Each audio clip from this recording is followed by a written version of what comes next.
a successful business and trying to serve a consumer group if you're unwilling to talk about the consumer or talk to the consumer about their needs and really understand at the end of the day what their mental model is and what they need out of something. Now, COVID obviously accelerated certain behaviors, which you see now kind of shape shift into different needs.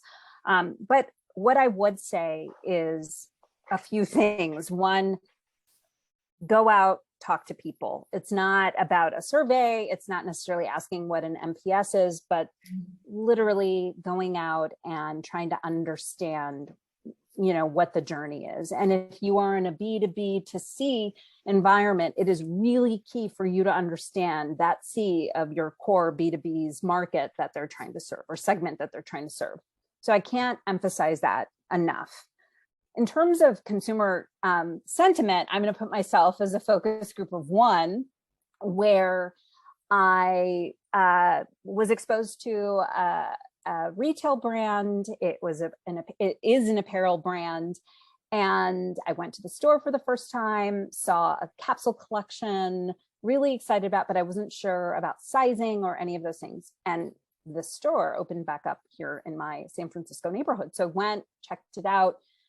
And all I will say is think about that holistic journey, because I was able to order something. Theoretically, the intent was to make for a better experience. I got a color of something that wasn't necessarily in the store, ordered it from the store, presumably shipped to me complimentary and at a faster speed than I would have otherwise had to pay out of pocket.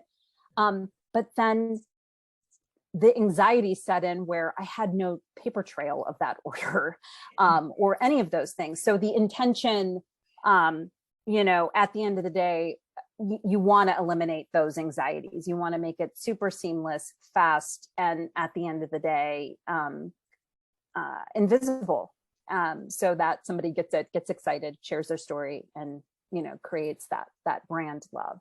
It's easy to lose the love, but, you know, I do think if you can go at it with, hey, you know, hey, small cohort or segment, you know, we really want to understand this. Would you be willing to? Most consumers feel like, yeah, and they'll advocate, give you strong opinions and be a real zealot and promoter of whatever it is you're trying to achieve.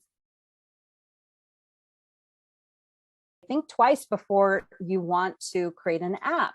There's a lot of expectation and need, going back to digital transformation in terms of microservices and things that I can do .com or even in store. They have to be able to translate. You can't have such a deprecated experience on the one hand, and likely the most common place that they'll experience your brand, thinking that they're going to suspend disbelief and do all these other activities. You know, that isn't to say that you shouldn't be an app only type retailer, but when you think about access and, you know, your phone web browser is the internet for all intents and purposes, I would say start there. Mobile, just wrote it, I just had it there, write it down in my paper. Because like a couple of years ago, when I did the user interview, people browse on mobile and make a purchase under their computer because their credit card information, everything is there. Last year changed after COVID. They make a purchase on their mobile devices as well. And also I visited Seoul, Korea, like this April. And then like it was 8 a.m. on the subway. People were browsing mobile. I don't mean to pry, but I just kind of skimmed through what they're browsing. Online shopping for clothing, right?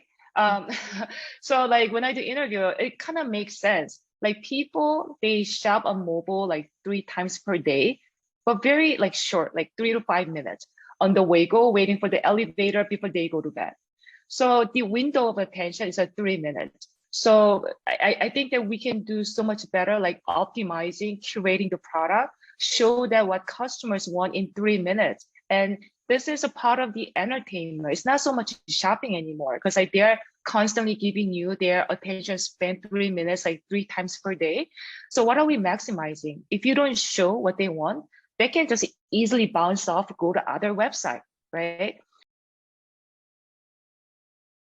lot of browsing is going to be done over cellular. So I would say, people are going to run, catch a bus, or take a subway, or walk, or what have you.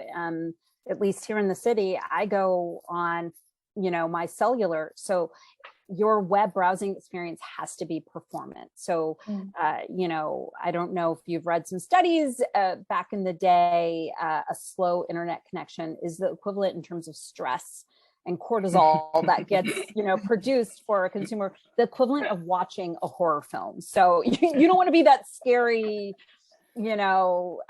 person who's like waiting for the internet either. So I would say really start there in terms of optimizing your page loads and all of that, just because we know consumers won't wait around before they get back onto a Wi-Fi.